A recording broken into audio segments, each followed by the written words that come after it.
The vast chamber of the Galactic Confederation Council fell silent as Chief Diplomat Azara stepped onto the central platform. Her delicate form glowed with a soft blue luminescence that reflected her calm emotional state. Like all Lyrians, she had evolved on a world without predators, where cooperation rather than competition had shaped her species' development. The assembled representatives from 23 peaceful worlds waited for her report on the newly discovered planet designated S3721. Esteemed council members, Azara began, her melodic voice carrying effortlessly through the chamber. Our long-range scanners have detected artificial satellites and primitive spacecraft around the third planet of a yellow star in the spiral arm. We have confirmed the presence of an intelligent species that appears to be in the early stages of space exploration. Council leader Vreen, a tall, willowy being with 6 graceful limbs, leaned forward with interest. Have we established their nature? Are they harmonious? Azara touched her communication pad, bringing up preliminary data. Initial observations are concerning. The planet's biosphere is unlike any in Confederation space. It appears to be what our scientists would classify as a death world. Murmurs of disbelief rippled through the chamber. Death worlds were theoretical environments where life evolved under constant threat, where organisms consumed other organisms to survive. Such worlds were considered too hostile to produce intelligent, spacefaring life. The dominant species calls themselves humans, Azara continued.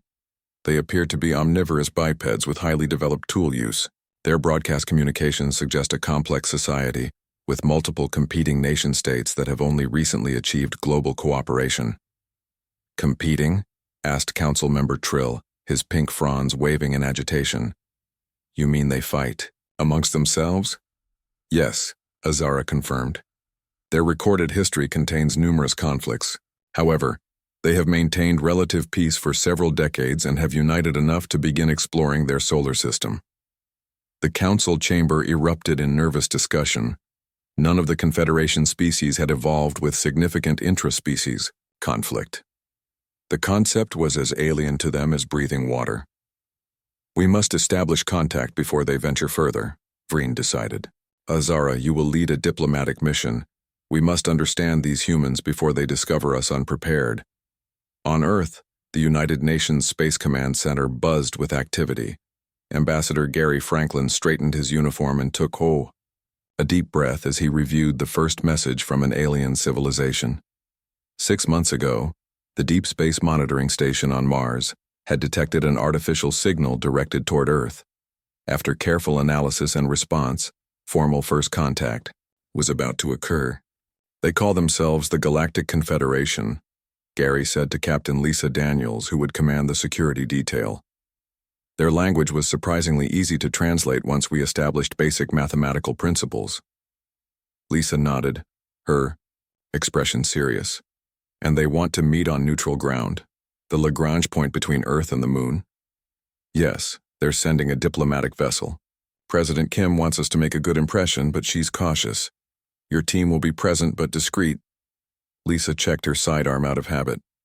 20 years in the Earth Defense Force tells me to expect the unexpected. These aliens have been watching us for months. They know more about us than we know about them. That's why we're meeting on the EDF Vanguard instead of inviting them directly to Earth, Gary replied. Trust but verify. 2 days later, the Earth delegation watched through the viewports of the EDF Vanguard as the Confederation ship arrived. It was unlike anything human engineers had conceived, an organic-looking vessel that seemed to flow rather than fly, with no visible propulsion system. It glided to a stop 500 meters from the Vanguard. Beautiful, whispered Dr. Rick Powell, the xenobiologist. No sharp edges or angles. Their entire aesthetic appears to be based on curves and natural forms. A small shuttle detached from the alien vessel and approached the Vanguard's docking bay. Lisa positioned her security team strategically, present but not threatening. As Gary prepared to greet the visitors, the airlock cycled and 4 aliens entered the reception area. The humans tried to hide their surprise. The aliens were humanoid but clearly not human. They stood slightly taller than the average person, with slender limbs and large, expressive eyes that took up much of their faces. Their skin ranged from pale blue to lavender with a subtle luminescence that shifted with their movements. Gary stepped forward and bowed slightly. On behalf of the people of Earth, I welcome you to human space. I am Ambassador Gary Franklin. The lead alien, Azara, mimicked the bow with surprising grace. I am Chief Diplomat Azara of the Lyrian Cluster, representative of the Galactic Confederation. We come in peace and friendship. Her voice had a musical quality, though it was clearly being processed through a translation device attached to her flowing garment.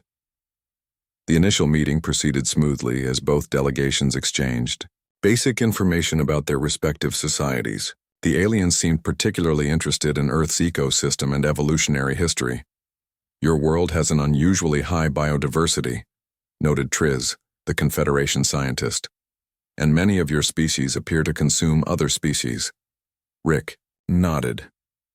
Earth's evolutionary path has been shaped by predator-prey relationships. Competition for resources drove adaptation and specialization. The aliens exchanged glances that Gary couldn't interpret. And your species? Humans? You evolved as predators? Azara asked carefully. We evolved as omnivores, Rick explained. Our distant ancestors were prey animals that gradually developed tools and hunting strategies. We can digest both plant and animal matter. The aliens seemed disturbed by this information. Their luminescence darkened slightly. Is something wrong? Gary asked, concerned that he had committed some unknown cultural faux pas. No, Azara said quickly. Your evolutionary path is simply different from ours. All Confederation species evolved as herbivores in environments with abundant resources and few threats. Lisa leaned toward Gary and whispered, They're prey species. All of them. The realization struck Gary like a thunderbolt. They were meeting with beings who had never known significant environmental pressure or the struggle for survival that had defined humanity's rise. No wonder they seemed so peaceful, so cooperative. As the meeting continued, Gary found himself growing more relaxed. The aliens were clearly intelligent and reasonable, if somewhat naive by human standards. He even laughed at one point when Triz became confused about human recreational activities. The effect was immediate and shocking. All four aliens recoiled, their skin darkening to a deep purple, their large eyes fixed on Gary's mouth. You showed your teeth, Azara said, her voice trembling slightly. Is this a threat display? Gary was momentarily stunned. No, not at all. Humans smile and laugh to show happiness or amusement. It's a sign of friendship. The aliens conferred, briefly in their own language, their movements agitated. I apologize for our reaction, Azara finally said. In our evolutionary history, exposed teeth are only associated with danger. We have no concept of showing teeth as a positive gesture. The meeting concluded shortly after, with agreements to continue communication and cultural exchange. As the alien delegation returned to their shuttle, Lisa approached Gary. That was enlightening, she said quietly. They've never known fear as we understand it. No predators, no resource competition, no natural threats. Gary nodded thoughtfully. And now they've met humans. Creatures shaped by conflict and survival. I wonder what they really think of us. Aboard the Confederation vessel, Azara prepared her report for the Council. Her hands trembled slightly as she recorded her impressions. The humans are unlike any species we have encountered. They are warborn, shaped by conflict in ways we cannot comprehend. They display their teeth as a social gesture. Their bodies are designed both to flee and to fight. They understand death intimately and have built their civilization despite constant threats from their environment and each other. They are dangerous, yes, but also resilient and adaptive in ways we are not. The Confederation must proceed with caution, but also with an open mind. For the first time in our history, we have encountered beings who know what it means to be afraid, and to overcome that fear. The Earth delegation stepped off their shuttle onto the gleaming surface of Lyria Prime, the capital world of the Galactic Confederation. Alan Reeves, the diplomatic officer, took a deep breath of the sweet-scented air and marveled at the organic architecture surrounding the landing pad. Everything on this alien world seemed to flow naturally from one form to another, with no harsh edges or right angles anywhere. "It looks like everything grew instead of being built," said Olivia Martinez, the xenobiologist accompanying the mission. Her dark eyes widened as she watched flying creatures that resembled gossamer scarves drift lazily through the violet sky. Security Chief Eric Donovan was less impressed. The former Marine scanned their surroundings with professional caution, noting the absence of anything resembling defensive structures. No walls, no checkpoints, not even a simple security scanner. These people really have no concept of protection. A delegation of Lyrians approached, led by Chief Diplomat Azara. Her blue skin glowed with gentle pulses of light that the humans had learned indicated positive emotions. Behind her walked several other Confederation representatives, including members of 3 different species the humans had not yet encountered. "Welcome to our homeworld," Azara said, making the open-handed gesture that had been established as a greeting. "We are honored by your presence and eager to share knowledge." "Alan," returned the gesture. "The honor is ours. We bring greetings from Earth and look forward to learning about your civilization." The humans were escorted to a transparent dome that served as the diplomatic quarters. Along the way, they noticed how the local population regarded them with obvious curiosity and what appeared to be apprehension. Small Lyrian children were quickly gathered up by their caretakers as the humans passed. "They're afraid of us," Olivia whispered to Alan. "They're treating us like we're dangerous animals." Eric snorted quietly. "We are dangerous compared to them. Look around. Everything here is designed for comfort and harmony. I bet they've never even had a bar fight." The diplomatic quarters were luxurious by human standards, with living plants forming the walls and furniture that adjusted itself to perfectly support their bodies. Subtle music seemed to emanate from the structure itself, creating a calming atmosphere. That evening, the humans attended a welcome ceremony in the council chamber.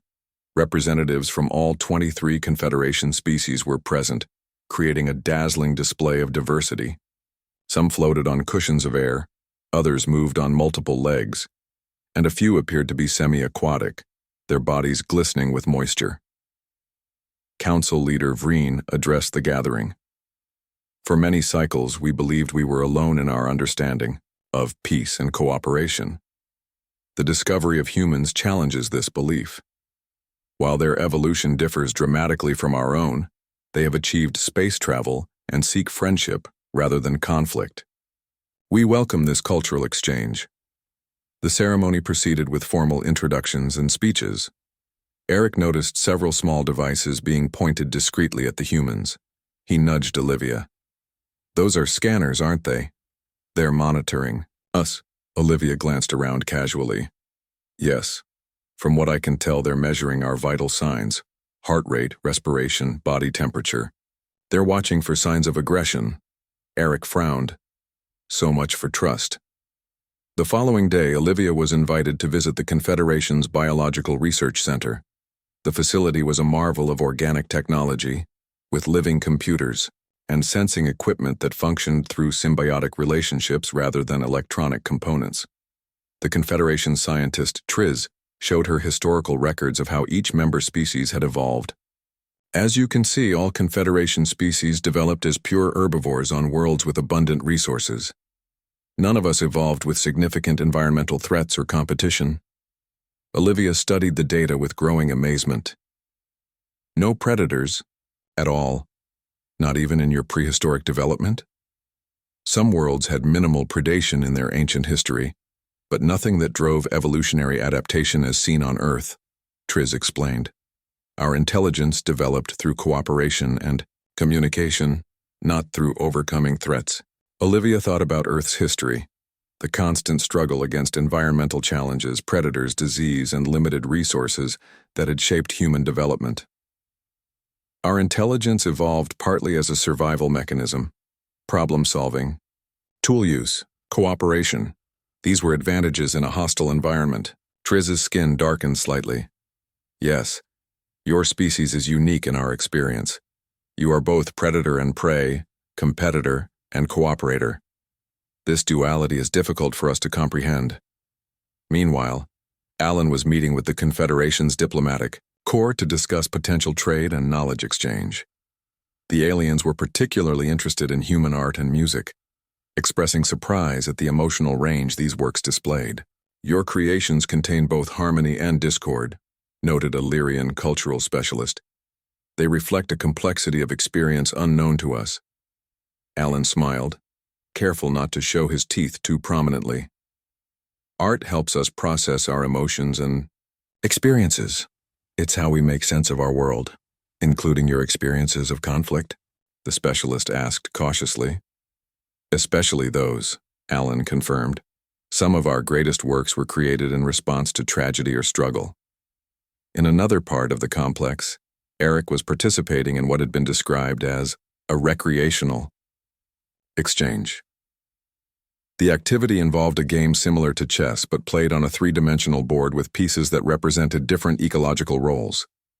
Eric's Confederation opponent, a four-armed being named Krell, explained the rules. "The goal is to create the most stable ecosystem through cooperation, not to defeat the other player."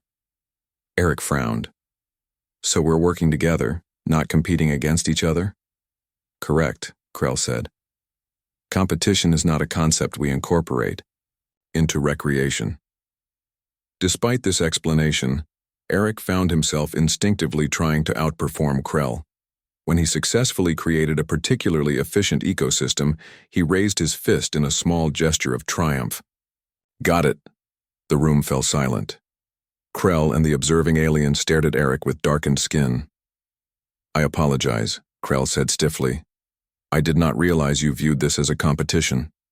Your elevated heart rate and triumph display suggest genuine hostility." Eric lowered his hand, embarrassed. "No, there's no hostility. Humans are just naturally competitive, even in friendly situations. It's how we motivate ourselves to improve." The misunderstanding was smoothed over, but the incident was reported to the Confederation Council. That evening, the Council held an emergency session to discuss the human delegation. "They display aggressive impulses even during recreational activities," said one Council member. "Their vital signs fluctuate dramatically without external stimuli. They show teeth as a social gesture. Everything about them reflects their predatory origins." Azara, who had spent the most time with humans, offered a different perspective. "Yes, they are different from us, but they have channeled their competitive nature into creativity and innovation. Despite evolving on a world of conflict, they value peace and cooperation. Can we trust that?" asked Council Member Trill. "Their history contains numerous wars and atrocities. They may present a peaceful face now, but what happens when their interests conflict with ours?" The debate continued late into the night. Eventually, a majority voted to continue the cultural exchange, but with enhanced monitoring of the human visitors. A minority faction argued for quarantining Earth as a potential threat to galactic peace. Unaware of this discussion, the humans prepared for another day of diplomatic activities. Olivia reviewed her notes on Confederation biology while Alan drafted a report for Earth leadership. Eric performed his nightly security check of their quarters, a habit he couldn't break even in this seemingly safe environment. "Something bothering you?" Alan asked, noticing Eric's restlessness. "They're scanning us constantly," Eric replied, "monitoring our heart rates, tracking our movements. They think we're going to snap and go on a rampage." "They've never encountered a species like us before," Olivia reminded him. "Their entire evolutionary history is different. They have no concept of threat assessment or defensive thinking." Alan looked out at the peaceful Lyrian night, where floating lights drifted like fireflies among the curved buildings. "They've built a paradise here, a society without conflict or fear. But I wonder, what happens when they encounter a threat they can't talk their way out of? What happens when peaceful cooperation isn't enough?" None of them knew that the answer to this question would come sooner than anyone expected. On the outer rim of Confederation space, a previously unknown species had detected the same signals that led humans to first contact. But unlike Earth, this civilization had not evolved to balance competition with cooperation. The Vracs had evolved as pure predators, and they had just found perfect prey. The emergency alarm echoed through the Confederation Council chamber. a sound so rarely heard that many representatives did not immediately recognize it. Azara rushed to the central platform, where Council Leader Vreen was receiving an urgent transmission. The leader's normally serene features were contorted in an expression the Lyrians seldom displayed. Fear. Colony World Tellus Prime has gone silent, Vreen announced, her voice wavering. Their final transmission reported unknown vessels entering their system. Before communication was lost, they sent this image. The holographic display showed a fleet of angular ships, dark and predatory in design, completely unlike the organic vessels of the Confederation. The ships bristled with what were unmistakably weapons. "Have we identified them?" asked Trill, his pink fronds quivering. "No," Vreen replied. "They match no known configuration in our database. They are not human vessels." Azara glanced at the Earth delegation who had been invited to observe council proceedings. Alan, Olivia, and Eric watched with concerned expressions, but she noted something else in their posture. A subtle tensing, a readiness that the Confederation species lacked. "We should send an investigative team," suggested one council member. "The diplomatic vessel Harmony is closest to Tellus Prime," said another. "They could be there within 2 cycles. Eric stepped forward, breaking protocol. "Excuse me, but if these ships attacked your colony, sending an unarmed diplomatic vessel is a mistake." The council members stared at him in shock, both at his interruption and his suggestion. "We do not know they attacked," Vreen said carefully. "There could be a natural explanation for the communication loss. Those ships are designed for war," Eric insisted, pointing at the hologram. "The profile, the configuration, everything about them says they're built to fight. You need to send a defensive force, not diplomats." A uncomfortable silence fell over the chamber. The Confederation maintained a small fleet of security vessels, but they were primarily designed for rescue operations and ceremonial purposes, not combat. "Perhaps," Azara suggested delicately, "we could benefit from human expertise in this situation." 3 days later, another colony went silent. Then another. The unknown ships, now identified as belonging to a species calling themselves the Vrax, were cutting a path through Confederation space, systematically attacking the outer worlds. The Confederation Council met in continuous emergency session. Reports from refugees painted a grim picture. The Vrax were capturing Confederation citizens, treating them as little more than livestock. Their demands were simple: complete submission or annihilation. "They evolved as apex predators," Olivia explained to the Council after analyzing the biological data collected from fallen Vrax warriors. "Their entire society is built around dominance hierarchies. They don't see other species as equals, only as prey or competition to be eliminated." The Confederation's limited security forces had proven woefully inadequate against the Vrax. With no experience of warfare and no concept of tactical thinking, their ships were quickly overwhelmed in every engagement. "We must sue for peace," suggested Council Member Jor. "Surely we can negotiate some arrangement." "You can't negotiate with predators," Eric said bluntly. "Not when they see you as food." The Vrax advance continued, pushing deeper into Confederation territory. With their homeworlds now threatened, the Council made an unprecedented decision. "We formally request military assistance from Earth," Vreen announced, addressing the human delegation. "Our people have no defense against this threat." Back on Earth, the United Nations Security Council reviewed the Confederation's desperate plea. The debate was heated. "This isn't our fight," argued some officials. "We barely know these aliens. If the Vrax conquer the Confederation, how long until they find Earth?" countered others. "Better to fight them out there than wait for them to reach our doorstep." President Kim made the final decision. "Humanity has always dreamed of finding other intelligent life in the universe. Now that we have, we cannot stand by while they face extinction. We will help the Confederation." Admiral Samantha Collins was placed in command of the Earth Defense Fleet's response. A veteran of the Mars Rebellion, she understood the delicate balance between showing strength and avoiding unnecessary bloodshed. "Our mission is to stop the Vrax advance and protect Confederation civilians," she told her captains during the pre-deployment briefing. "We're not looking for revenge or conquest. We want to stabilize the situation and force the Vracs to the negotiating table." Lieutenant William Grant listened carefully to the briefing. As leader of a Special Forces team, he would be embedded with Confederation representatives to coordinate ground operations. A tall man with steady hands and calm eyes, he had served in peacekeeping missions across Earth's troubled regions. "The Confederation species have no concept of warfare," Admiral Collins continued. "They'll be looking to us for leadership and protection. Remember that our actions will shape their view of humanity for generations to come." The Earth Defense Fleet departed 2 days later. 15 warships escorted by support vessels carrying humanitarian supplies and medical personnel. They arrived at the edge of Confederation space to find chaos. Refugee ships crowded the transit lanes, fleeing the Vracs' advance.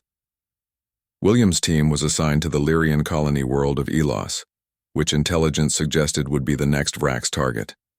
As their shuttle descended to the surface, he studied the peaceful settlement below. The curved buildings and open spaces reflected the Lyrians' trusting nature. No walls, no defenses, nowhere to take cover if fighting broke out. "They've built a paradise," said Sergeant Paul Martinez, looking out the viewport. "But they never considered they might have to defend it." The Lyrian administrator Zenith greeted them with obvious anxiety. His skin barely glowed at all, a sign of extreme distress. "We are grateful for your assistance," he said, leading them to the colony's central hub.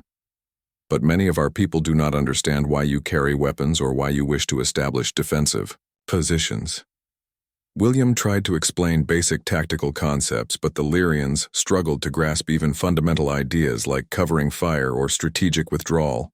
To them, the human approach seemed needlessly aggressive. "We must establish a perimeter," William insisted. "Your people need to be moved to sheltered locations. The Vracs will not distinguish between civilians and defenders." "Our people have never had to hide," Zenith protested. "They do not understand what you are asking of them." The standoff continued until William took Zenith to the shuttle's communication array and showed him recordings of Vracs' attacks on other colonies. The Lyrian watched in horror as the predatory aliens rounded up his people like animals, showing no mercy to those who resisted. "This is what's coming," William said quietly. "This is what we're trying to prevent." Zenith's skin turned almost gray. "We have never known such violence. We have no reference for this." "Then let us help you," William urged. "Trust that we know what we're doing, even if our methods seem strange to you."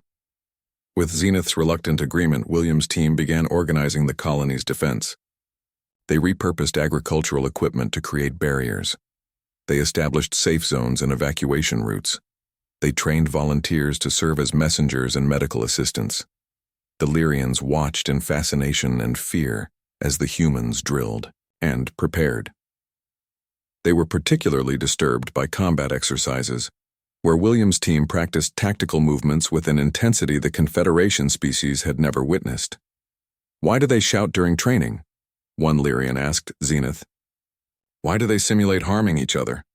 "They call it muscle memory," Zenith explained, repeating William's words. "Their bodies must learn to act without conscious thought in dangerous situations."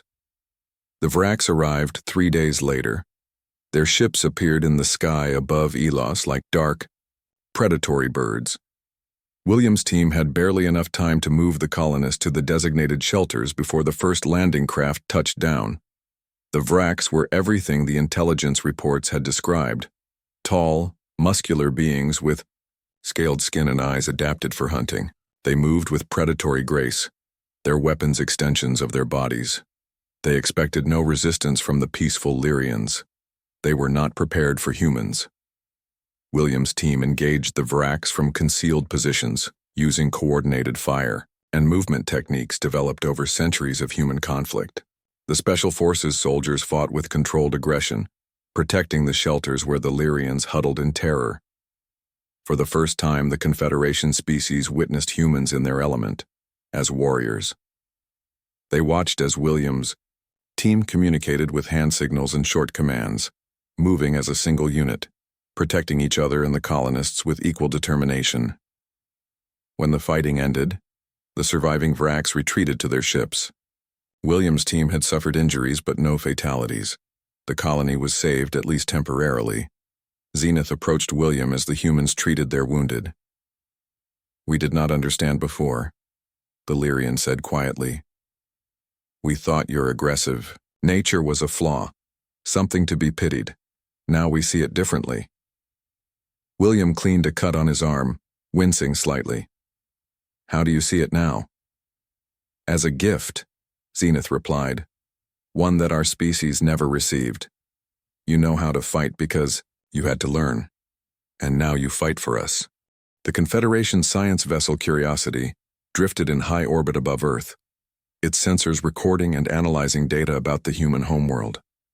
Inside the main research chamber, a team of Confederation scientists huddled around displays showing human military history, strategy, and training methods. They had been studying these materials for weeks provided by Earth's governments as part of the Alliance Agreement. "I cannot comprehend this level of conflict," said senior researcher Neri, her tentacles waving in agitation as she reviewed footage of ancient human battles. Their entire history is a sequence of wars, punctuated by brief periods of peace. Yet, they survived, pointed out her colleague Vex. More than survived, they transformed warfare into art and science. Look at how their tactics evolved over time. The screens displayed everything from ancient phalanx formations to modern combined arms doctrine. The Confederation team was both horrified and fascinated by humanity's long experience with organized violence. "What disturbs me most is how young they begin," said another researcher, indicating footage of children playing combat games. "Even their recreation prepares them for conflict." Neri adjusted the display to show human defensive technologies. "These are the shield designs being adapted for our vessels. Their engineers developed them to protect against weapons we never imagined would exist." On the other side of the station, a different kind of exchange was taking place. Captain John Morris of the EDF Thunderbolt stood before a group of Confederation engineers, explaining the basics of defensive ship design. "Compartmentalization is key," he said, pointing to a schematic. "When one section is damaged, bulkheads seal automatically to prevent catastrophic failure. Your current designs are too open, too connected. A single breach compromises the entire vessel." The engineers listened attentively, though their body language showed discomfort with the concepts being discussed. One raised a limb in question. "But separating crew members seems cruel. Our ships are designed to maintain community at all times." John smiled patiently. "I understand. But in combat, survival takes precedence over comfort. Temporary isolation is better than everyone dying together." Elsewhere on the station, Communications Officer Nicole Peterson had established a cultural exchange program. She believed that to fight effectively alongside humans, the Confederation species needed to understand the human warrior ethos. "Courage isn't the absence of fear," she explained to a group of Lyrian volunteers. "It's acting despite being afraid. Humans feel fear just as intensely as you do. We've just learned to function through it." A Lyrian named Kerr raised his hand. "We have observed that humans seem to become calmer in dangerous situations. Your vital signs often stabilize during crises, while ours become erratic." "That's training," Nicole replied. "We practice emergency responses until they become automatic. When danger strikes, we fall back on that training instead of panicking." The Vraks pushed deeper into Confederation space despite the human intervention. Though Earth forces had secured several key systems and evacuated countless civilians, the predatory aliens had numbers and ferocity on their side. Intelligence reports revealed their intention was not merely conquest. They planned to use the peaceful Confederation species as a food source and slave labor. Admiral Collins convened an emergency strategy session aboard her flagship, the EDF Valiant. The holographic display showed Vraks fleet movements converging on the Lyrian homeworld. "They're adapting to our tactics," reported Intelligence Officer Ben Russell. "The element of surprise is gone. They now recognize humans as the primary threat, and are adjusting accordingly." Collins studied the display grimly. "They're forcing our fleet to spread thin by attacking multiple targets simultaneously. We can't defend everything." The Lyrian homeworld must be our priority, said Azara, who had joined the human command staff as a liaison. It is the heart of the Confederation. If it falls, the Alliance will collapse. Collins nodded. Agreed. Captain Morris, your battle group will reinforce the Lyrian system. The rest of the fleet will conduct hit-and-run operations to slow the Vrax's advance. Captain Morris saluted and departed to prepare his ships. The EDF Thunderbolt would lead a formation of 7 human vessels, supported by 15 hastily retrofitted Confederation ships. The Confederation crews were inexperienced, but they were learning quickly under human guidance. As the battle group approached the Lyrian system, John addressed his crew. This will be our toughest fight yet. The Vrax know we're coming and they'll throw everything they have at us. But we're not just defending ourselves, we're protecting a civilization that never had to learn what we know. Remember that.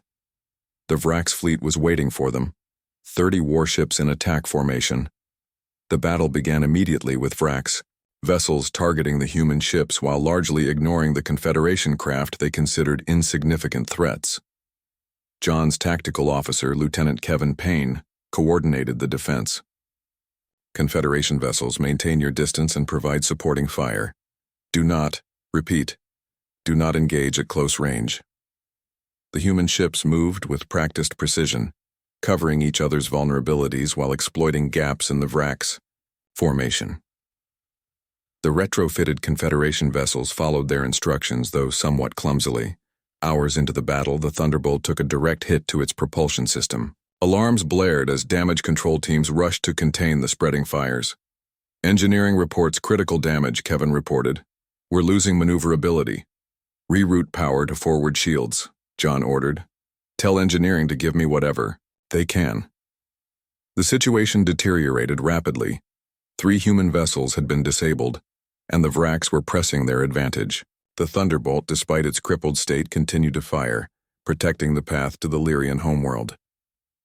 Sir, we can't hold this position, Kevin warned, hull integrity failing on decks 6 through 9. John gripped the command chair as another impact rocked the ship. We hold as long as we can. The evacuation ships need more time. On the planet below, millions of Lyrians were boarding transport vessels, their first experience of the terror of forced displacement. William Grant's Special Forces team coordinated the evacuation, working around the clock to move civilians to safety. They don't understand urgency, William told his sergeant as they directed crowds toward the waiting ships. Their society never needed to rush before. In orbit, the Thunderbolt situation had become desperate. With systems failing across the ship, John made a decision. All hands prepare to abandon ship. Set collision course with the Vrax flagship. His bridge crew stared at him in shock. Engineering Officer Maria Chen voiced what they were all thinking. Sir, the automated guidance is damaged. Someone would have to stay to maintain course. I'm aware, John replied calmly. Complete the evacuation. That's an order. As the crew reluctantly headed for escape pods, a Lyrian officer named Alara, who had been assigned to the Thunderbolt as part of the exchange program, approached John. You are sacrificing yourself, she said, her voice filled with wonder. Why? John's eyes remained fixed on the tactical display. Because sometimes that's what's needed. One life to save many. My people would never understand this concept before meeting humans, Alara said. Now I begin to see. This is the gift of being Warborn. You know the value of sacrifice. Against all protocols, Alara refused to leave. I will stay and learn. My people must understand what happens here today. Together, human and Lyrian guided the dying ship toward the Vrax flagship. The impact was devastating, tearing the enemy vessel apart and creating a gap in the Vrax line that allowed the remaining Earth and Confederation ships to regroup. The battle for the Lyrian homeworld continued for 3 more days. The combined fleet suffered heavy losses but ultimately prevailed. The Vrax retreated, their first major defeat since the invasion began. In the aftermath, Confederation scientists studied the wreckage of the Thunderbolt. They found the ship's black box, which contained the final bridge recordings. The calm, methodical way John and Alara had faced death stunned them. "We have been studying human warfare as a technical exercise," said senior researcher Neri as she listened to the recordings. "But we failed to understand its spiritual dimension. This human did not merely know how to fight. He knew why to fight." Across Confederation space, word spread of the sacrifice at Lyria. For species that had never known war, the concept of giving one's life for others was revolutionary. They had always valued cooperation, but sacrifice was something deeper, something they were only now beginning to comprehend. On the Confederation Council, Azara addressed her colleagues. "We have watched humans fight for us, bleed for us, die for us. They protect not just themselves, but their allies. This is something we must learn if our civilization is to survive." The council members listened in silence, their worldview transforming in ways they had never imagined possible. Fear had been alien to them, but now they were learning its lessons and the courage that could arise from it. The combined Earth and Confederation fleet moved through the darkness of space in tight formation. Admiral Samantha Collins stood on the bridge of her new flagship, the EDF Defender, watching the tactical display as they approached the edge of known space. The Vracs had been pushed back steadily over the past 3 months, their forces weakened by a series of decisive battles. Now they were retreating to their home system, pursued by the Allied Armada. "Status report," Samantha requested, her voice calm despite the tension permeating the bridge. "All ships in position," replied her tactical officer. "Confederation vessels are holding formation better than expected. They're learning quickly." Samantha nodded with approval. The Confederation crews had come a long way since the beginning of the conflict. Though still not natural warriors, they had adapted to warfare with surprising determination. Their ships now featured human-designed defensive systems, and their crews had trained in combat procedures that would have been unthinkable to them just months ago. "The Vrax fleet has entered their home system," reported the sensor operator. 17 capital ships, plus support vessels. "They're taking up defensive positions around the third planet." "Maintain course," Samantha ordered. "Prepare for long-range engagement, but hold fire until my command." As the Allied fleet approached the Vrax system, a surprising message came through, on all communication channels. The Vrax Supreme Commander requested a parley. Samantha conferred with Azara, who now served as the Confederation's military liaison. "It could be a trap," the Admiral cautioned. "Or they may recognize their defeat," Azara suggested. Her blue skin no longer dimmed at the mention of conflict. She had witnessed too much warfare to be shocked by it anymore. "We should hear their terms." The parley took place in neutral space, aboard a specially prepared shuttle. Samantha represented Earth, while Azara spoke for the Confederation. The Vrax Supreme Commander was a massive, scarred individual with eyes that gleamed with predatory intelligence. "We recognize the strength of your alliance," the Vrax leader began without preamble. "We did not anticipate the humans' intervention. The prey species were supposed to be defenseless. The Confederation is under our protection now," Samantha stated firmly. "Any future aggression will be met with the full force of Earth's military." The Vrax commander fixed his gaze on Samantha. "We understand predators. We respect strength. The prey species are nothing to us, but you humans, you are worthy adversaries." "We're not interested in being your adversaries," Samantha replied. "We want peace, but we will defend our allies without hesitation if threatened." After hours of tense negotiation, an agreement was reached. The Vrax would withdraw completely from Confederation space and release all captured civilians. In return, the Allied fleet would not press the attack on the Vrax homeworld. It was not a permanent peace, but it was a beginning. As the Allied fleet departed the Vrax system, Samantha knew that the real work was just beginning. The Confederation had been forever changed by this conflict. Species that had never known fear or violence had been forced to confront both.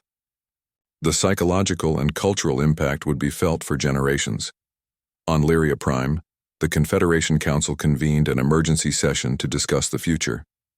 The Grand Chamber, once a place of serene deliberation, now buzzed with urgent conversation. Many council members bore the marks of recent hardship, dimmed skin coloration, stressed postures, and the wary alertness that came from experiencing danger for the first time. Council leader Vreen called for order. "We have survived the greatest threat our civilization has ever faced. Now we must decide how to move forward in a galaxy we now know contains predators as well as friends." The debate was heated by Confederation standards. Some argued for maintaining the alliance with Earth but returning to their peaceful ways. Others insisted that the Confederation must develop its own defensive capabilities. "The humans cannot protect us forever," argued Council Member Trill. "We must learn to protect ourselves.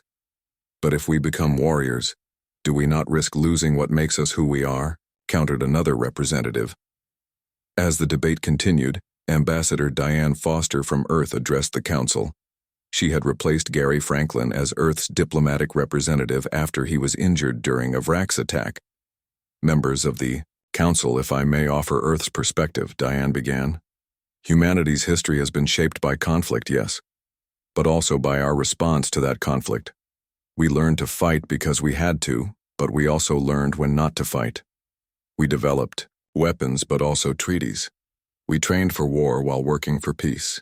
The council members listened attentively as she continued. "The strength of our two civilizations lies in our differences. You have mastered cooperation and harmony in ways humanity still struggles to achieve. We have developed protection and defense in ways you never needed to learn. Together we balance each other." Chief Diplomat Azara stepped forward to stand beside Diane. "I have seen humans in battle," she told the council. "I have witnessed their courage, their sacrifice, their determination to protect not just themselves, but others. These are not flaws to be feared, but strengths to be understood." The council deliberations continued for days. Eventually, a consensus emerged. The Confederation would establish a defensive force trained by human advisors. They would incorporate defensive technologies into their infrastructure while maintaining their peaceful social structures. Most importantly, they would formalize the alliance with Earth. Security Chief Eric Donovan returned to Earth with a delegation of young Lyrians eager to learn about human protective instincts. As he showed them around the Earth Defense Force training facility, he reflected on how much had changed.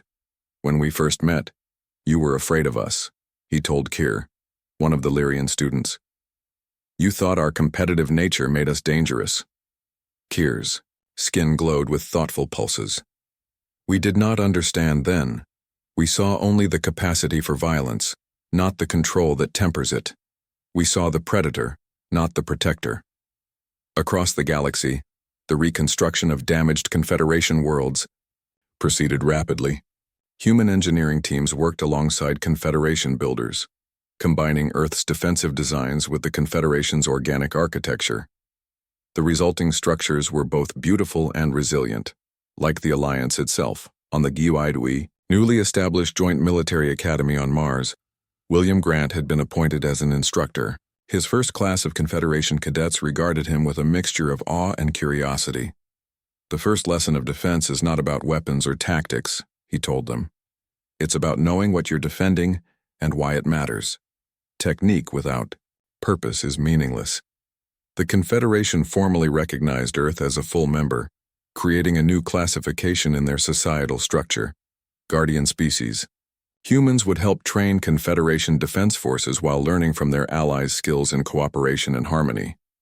Ambassador Diane Foster stood with Azara on the observation deck of the Lyrian space station, watching as a group of human and Lyrian children played together in the zero-gravity recreation area.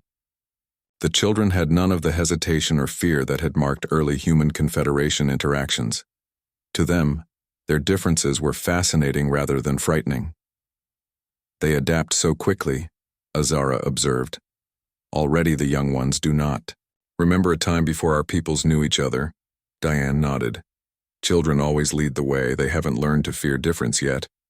"Fear was alien to us before we met humans," Azara said thoughtfully. "We had no concept of threat or danger.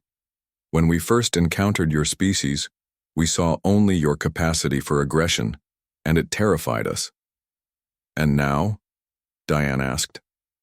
Azara watched as a Lyrian child cautiously attempted a somersault, encouraged by her human playmates.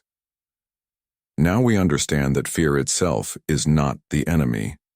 It is a teacher. It shows us what we value and what we must protect. Your species taught us that being afraid is not weakness. It is awareness. And you taught us that cooperation isn't naive. It's visionary, Diane replied. Neither of our species is complete alone. Together, we're stronger than the sum of our parts. In the vastness of space beyond, the Vrax watched and waited. Other predatory species took notice of the new alliance. The galaxy was changing, becoming more complex as prey learned from predators and predators learned restraint. The peaceful Confederation species would never again be seen as easy targets. They were under the protection of Earth's Warborn now, and they were learning to protect themselves. Fear had been alien to them once. Now it was a tool, a teacher, and ultimately, a bridge between two very different ways of existing in the universe. The Warborn and the peaceful had found common ground in the simple truth that all living things, regardless of their evolutionary path, shared one basic desire: to thrive in a dangerous cosmos, together rather than alone.